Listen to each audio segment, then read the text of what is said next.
ईमानदार किसान। एक गांव में रामलाल नाम का एक गरीब ईमानदार किसान रहता था। वह अपने छोटे से खेत में कड़ी मेहनत करता और अपनी पत्नी और बच्चों के साथ सादगी भरा जीवन व्यतीत करता। ईमानदारी, मेहनत और सच्चाई उसके जीवन के मूल सिद्धांत थे। हालांकि उसके पास धन संपत्ति नहीं थी, लेकिन उसके पास सच्चाई का खजाना था। एक दिन रामलाल अपने खेत में हल चला रहा था। अचानक उसे मिट्टी में कुछ चमकता हुआ दिखाई दिया। जब उसने ध्यान से देखा तो उसे वहाँ एक पुरानी थैली मिली जिसमें सोने के सिक्के भरे हुए थे।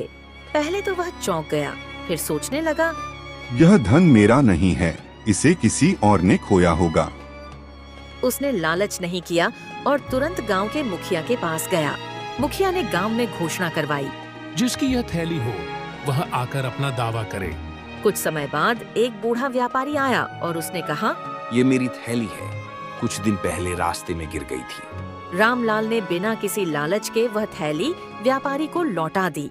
व्यापारी उसकी ईमानदारी से बहुत प्रभावित हुआ और इनाम के रूप में कुछ सोने के सिक्के उसे देना चाहा। लेकिन रामलाल ने मुस्कुराकर कहा, मैंने केवल अपना कर्तव्य निभाया है, मैं बेईमानी से कुछ नहीं लेना चाहता। गांव में रामलाल की ईमानदारी की चर्चा होने लगी। कुछ दिनों बाद राजा को भी इस घटना के बारे में पता चला। राजा ने रामलाल को अपने दरबार में बुलाया और उसकी सच्चाई की सराहना की। राजा ने कहा, आजकल ऐसे ईमानदार लोग बहुत कम मिलते हैं। तुम्हारी सच्चाई से मैं बहुत प्रभावित हूँ। मैं तुम्हें इनाम देना चाहता हूँ। रामलाल ने विनम्रता से कहा, महाराज, मैं अपने परिश्रम से जीवन यापन करता हूँ, मुझे किसी इनाम की आवश्यकता नहीं है। लेकिन राजा ने उसे एक बड़ा खेत और कुछ धन देने की घोषणा की ताकि वह और अच्छी तरह से खेती कर सके। रामलाल ने वह इनाम स्वीकार किया। रामलाल ने नए खेत में और मेहनत से काम किया।